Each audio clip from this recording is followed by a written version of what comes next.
Most of us grow up only ever hearing one language, so when we're first listening to a completely new language, it doesn't just sound different, it sounds chaotic. It feels like our brains can't even get a foothold on what's being said. It's absolutely overwhelming. But after receiving enough input in our target language, something interesting happens. It's not just that we get better at understanding that specific language, we actually become more comfortable listening to foreign languages in general. I call this skill being comfortable with ambiguity, or also tolerance for ambiguity. And most people who reach fluency in a language, they don't even realize they've developed this skill. I didn't realize I had it either, but once I noticed it, I realized how crucial it was for reaching real fluency in a language. What's going on, guys? My name's Nick. I'm the creator of Lengualytics and a fluent speaker of the Spanish language. I first discovered this skill when I was watching comprehensible input to put on Lengualytics when it was a baby. Now, Lengualytics is 5 months old, and there's almost 10,000 comprehensible input resources there that are all sourced by users,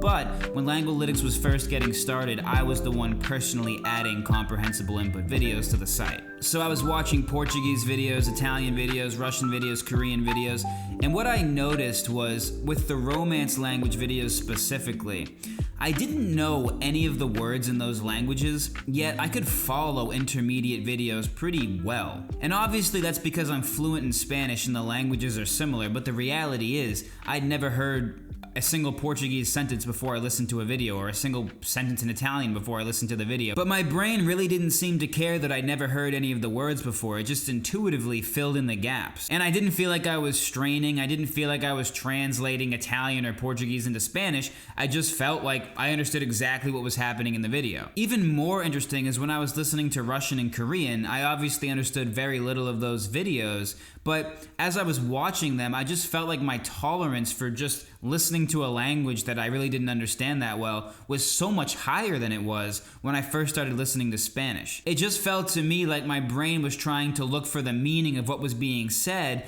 as opposed to focusing on each individual word one by one. And I can't prove this obviously, but I just feel like if I went to learn Russian now, after already learning Spanish, it would be easier. What this experience solidified for me was the idea that just listening to comprehensible input in one language will actually make you better at listening to comprehensible input in any language, simply because you're just so much more comfortable with ambiguity. And I think this skill is so important. When we first start language learning, what makes it even harder than it has to be is we have to relearn our tolerance for not understanding every single little thing we hear. As kids, this wasn't hard for us because we didn't fully understand any language. But as adults, it's super hard and it's super unintuitive. We want to understand every word. We want to understand why certain words are in certain positions. We want to understand why I use this word instead of that word. We're always thinking about words. And this slows us down in comprehensible input because it distracts us from focusing on the message the presenter is trying to convey. And getting the message, or the big picture, is the entire idea of comprehensible input. The entire idea of a long period of trying to map sounds from a foreign language into meaning in our heads. If you're a beginner, tell me if this describes you. When you're listening to input in your target language, you're hanging on every word. You're thinking of direct translations every time a word comes up. You're analyzing the language.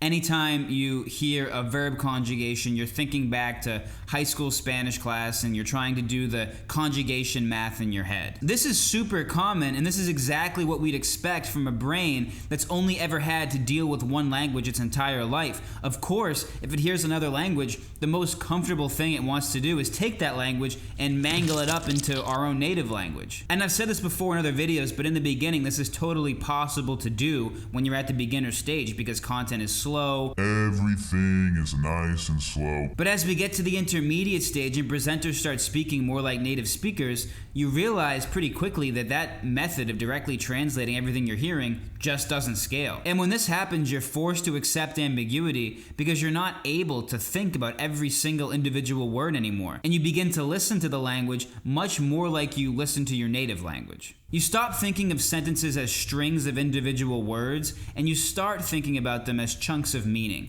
Because in reality, all words of every language, they're just invented for us to share ideas. So words are just vehicles. What you really want when you're listening to someone speak is you're really wanting the idea. To understand most sentences, we don't need every individual piece. We just need enough for the information to make sense. And this happens all the time in our native languages when we jump into a conversation halfway through, or maybe there are some words that people are talking about that we just don't even know what they are, but yet we almost always understand the message, the idea. So naturally, as I moved on to intermediate content and got away from that more direct translation way of thinking, I was training my brain to be more and more tolerant of ambiguity. In some ways, I think this skill is actually more important than understanding the language you're trying to learn itself. And I know that's a big claim, so I want to back it up. I personally think that not obtaining this skill keeps people stuck in the beginner intermediate stage, because you meet a lot of people who'll say, oh, comprehensible input doesn't work for me. And there could be a million reasons people say that, but in my opinion, I think this is the largest reason. Because some people just did not develop their tolerance for ambiguity. As I said, when I was a beginner, I was kind of cheating input.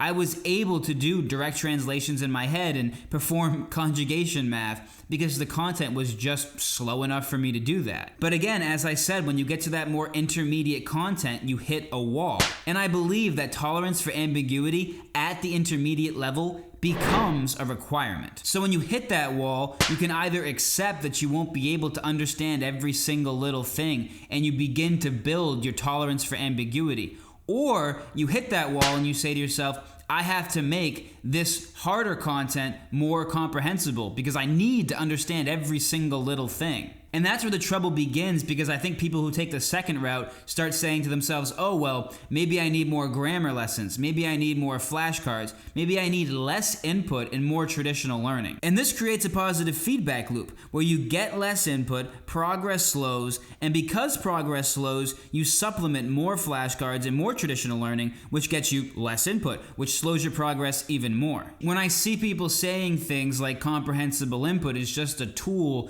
in their toolbox as opposed to the main driver of acquisition, this is exactly what I think. These are people who got to that intermediate wall and were demanding clarity. So instead of developing tolerance for ambiguity, they started supplementing with different traditional learning techniques. And in my opinion, that almost freezes you in a certain part of your journey. That almost freezes you as a beginner intermediate learner. And that's why I say this skill might be more important than learning the language itself, because I don't think you can reach fluency without accepting that tolerance for ambiguity. When you get to a high level in a language, the idea that you're going to have a conversation with a native speaker and understand every single little thing they're saying, or when you're listening to an audiobook that's meant for, native speakers, the idea that you'll understand every word in that audiobook is so obviously silly at this level, because there's always going to be things you don't understand. Whether you're 1,000 hours in, 1,200, 1,500, 2,000, you're always going to have things you just don't know what they mean. So if you're demanding perfect clarity of yourself before you move on,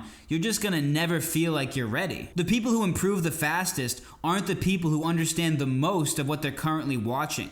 They're the people who continually pressure themselves to watch content that challenges them. That's the whole idea of N+1 and comprehensible input, that you improve by constantly listening to input that's just a bit too hard for you. And if you're looking for compelling comprehensible input content, check out my website Lengualytics, where I host a user-sourced library of comprehensible input. Also, click the video right here to continue this conversation where I talk and you listen. Thanks for watching.